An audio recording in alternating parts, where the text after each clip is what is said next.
Chapter 4. Kindness and Cruelty. A neighbour of the Gordons, Mr. Bloomfield, had a large family of boys and girls, who often came to play with Miss Jessie and Miss Flora. One of the girls was the same age as Miss Jessie. Two of the boys were older, and there were several little ones. Whenever they came, the children loved to ride Merrylegs. One afternoon, when they were visiting, James brought Merrylegs in and said, "Now behave yourself." "What did you do, Merrylegs?" I asked him. "Those young people didn't seem to know when I was tired," he said. "So I just threw them off backwards. It was the only thing they could understand." "You threw the children off?" I said. "Oh, no. Did you throw Miss Flora or Miss Jessie?" "No, of course not. I'm quiet and careful with them, and with the little ones. I'm the best friend and riding teacher those children have. It's not them. It's the boys," he said. "The other children rode me for nearly 2 hours. Then the boys rode me, one after the other, for an hour, hitting me with a stick. I didn't get annoyed, but I did get tired, so I stopped once or twice to let them know. But boys think a horse is like a machine, and can go on as long and as fast as they want it to. They never think that we get tired. As one was whipping me, I stood up on my back legs, and he fell off. He got on again, and I did the same. Then the other boy tried, and I put him down on the grass. They're not bad boys, and don't mean to be cruel, but they have to learn." When they told James, he was angry to see those big sticks, and told the boys not to use them again. "I would give those boys a good kick," said Ginger. "I know you would," said Merrylegs. "But they expect me to look after those children, and they expect me to be good-tempered, and I will be. You never had a place where they were kind to you, Ginger, and I'm sorry for you. But good places make good horses, and I wouldn't make our people angry for anything. If I started kicking people, they would very quickly sell me, perhaps to someone cruel. I hope that never happens." I often wondered why Sir Oliver, the oldest horse in the stable, had so short a tail, only about 20 centimetres long. And one day I asked him, "Did you have an accident?"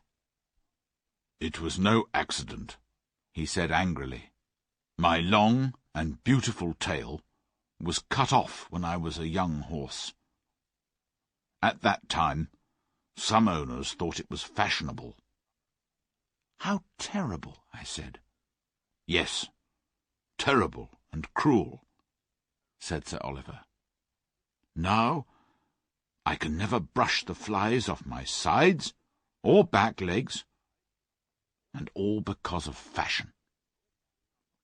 Some owners cut off the tails of their dogs to make them look brave, or cut their pretty little ears to make them look fashionable. They don't cut off the ends of their children's ears, do they? Why do they think it's all right to do these things to their animals?" Mr. Gordon was never cruel, and he would not stand by and watch others be cruel to animals. We were riding home one morning when we saw a big man driving towards us in a small carriage, pulled by a beautiful little pony. As he got to the park gates, the pony turned towards them. Without warning, the man pulled the pony's head round so roughly that the little animal almost fell over.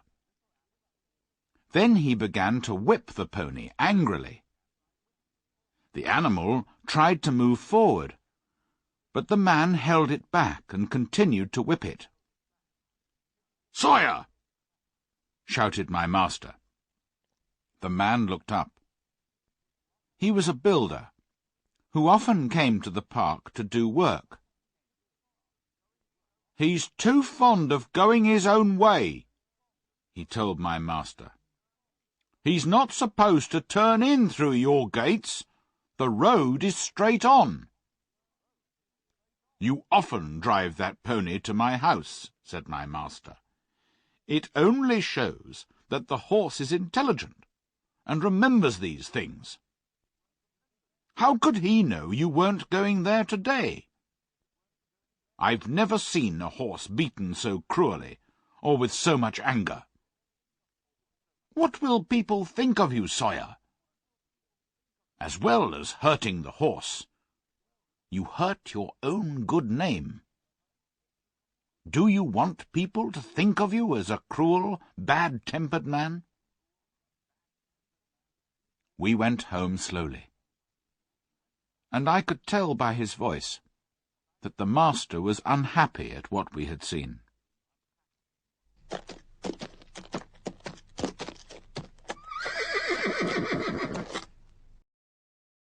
Chapter 5. The Storm. One day in the autumn, my master had to go to a distant town on business. John harnessed me to the carriage, and the three of us went off.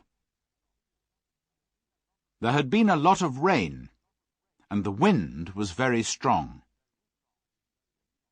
When we came to the river, the water was so high it nearly reached the wooden bridge, and many of the fields were under water. In one low part of the road, the water was halfway up to my knees. We got to the town, and the master's business took a long time. It was late in the afternoon when we started back for home. The wind was much stronger, and as we drove through a wood, I heard my master say, "I've never been out in a storm as bad as this, John." Indeed, I thought so too, hearing the terrible noise of that wild wind in the trees. "I wish we were out of this wood," said my master. "Yes, sir," agreed John. "We don't want one of those branches coming down on top of us." But just as he finished speaking, there was a great noise of wood breaking, and a big tree came crashing down through the other smaller trees, and fell across the road right in front of us. I was very frightened, and I stopped immediately. But I didn't turn round or try to run away. John jumped out and quickly ran to my side. "What can we do now, John?" said my master. "We can't drive over the tree or get round it, sir," said John. "We'll have to go back to the crossroads and take the longer road round to the wooden bridge. It will make us late, but the horse isn't tired." It was nearly dark when we got to the wooden bridge. We could see water over the middle of it, but this often happened when the river was high. But the moment my feet touched the first part of the bridge, I was sure something was wrong, and I stopped suddenly. "Go on, Beauty," said my master, and he touched me with the whip. I did not move, so he hit me sharply, but I would not go forward. "There's something wrong," said John, and he jumped from the carriage and began to look round. He tried to lead me forward. "Come on, Beauty!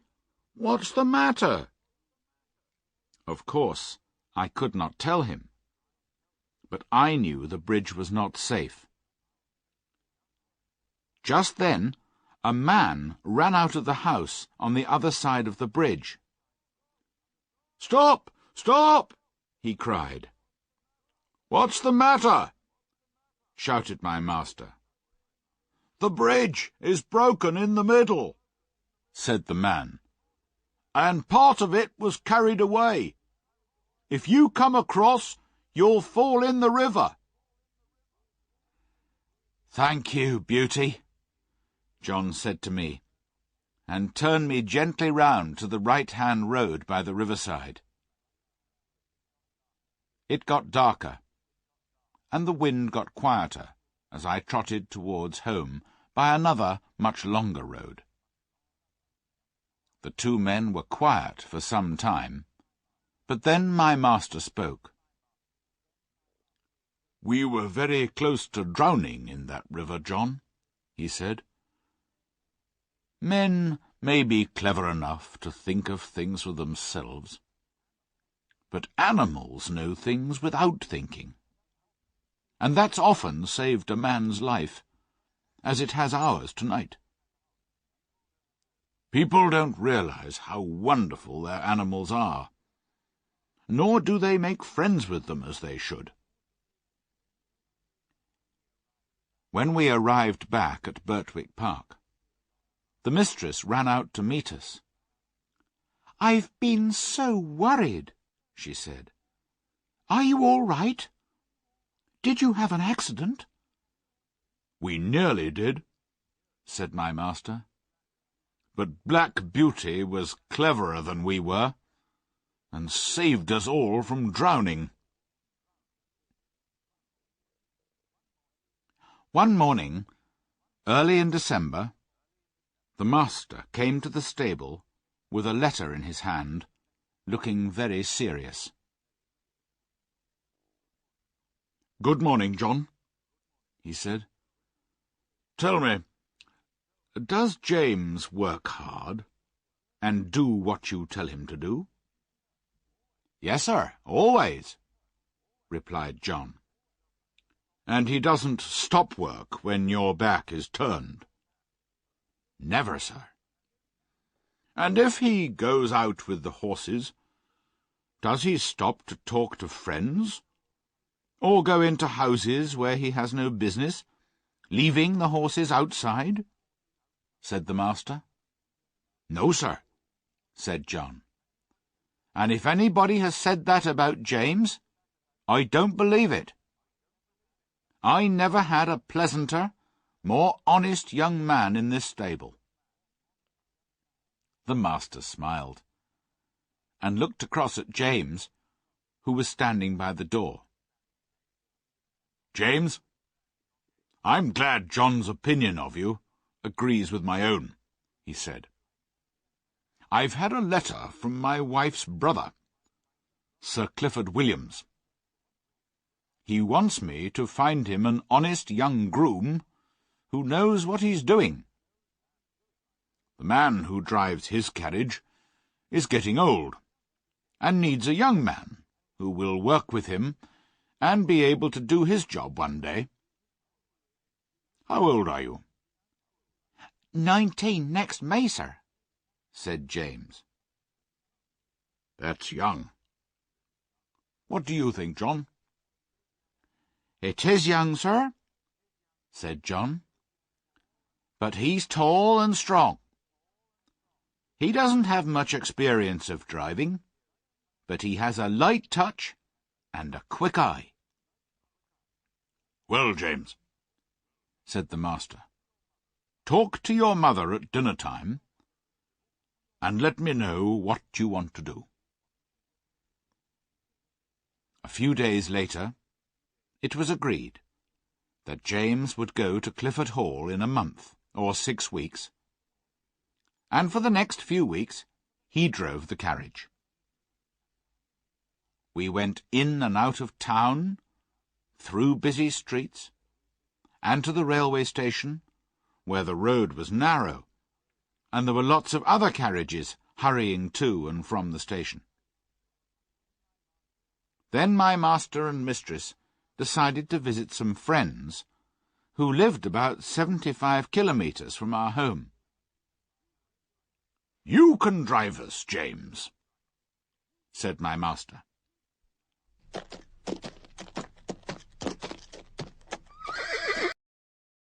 Chapter 6. The Fire. The first day we travelled about 50 kilometres, but James drove carefully and made sure that Ginger and I were always on the smoothest part of the road. It was evening when we reached the hotel where we were going to stay that night. It was in the marketplace, and 2 stablemen came out to us. The chief stableman was a pleasant old man, and he led me into a long stable with 6 or 8 stalls in it, and 2 or 3 horses. The younger man brought in Ginger, and James watched while we were groomed. "I thought I was quick," James told the old stableman, "but you're quicker than anyone." "I've worked with horses since I was 12 years old, and I can tell you it's good to be able to work with a well-behaved, well-cared-for animal like this," said the stableman, patting my neck. "Who is your master?" "Mr. Gordon of Birtwick Park," said James. "I've heard of him," said the stableman. "He's a good judge of horses, and the best rider in this part of the country." "He doesn't ride very often now," said James. "Not since the poor young master was killed." "I read about that in the newspaper," said the stableman. "A fine horse was killed too, wasn't it?" "Yes, an excellent horse," said James. "He was the brother of this one, and just like him." "Terrible," said the old man. "It was a bad place to jump, wasn't it? A man's life and a horse's life are worth more than a hare, or they should be." Later that evening, the younger stableman brought in another horse, and a young man with a pipe in his mouth came into the stable to talk to him. "Towler, go up and get some hay, and put it down for this horse, will you?" said the stableman. "But put down your pipe first." "All right," said the other man, and went up a ladder and through a little door. I heard him step across the floor over my head and push down some hay through a hole in the roof into the new horse's feeding place. James came in to look at us before he went to bed, and then the door was locked.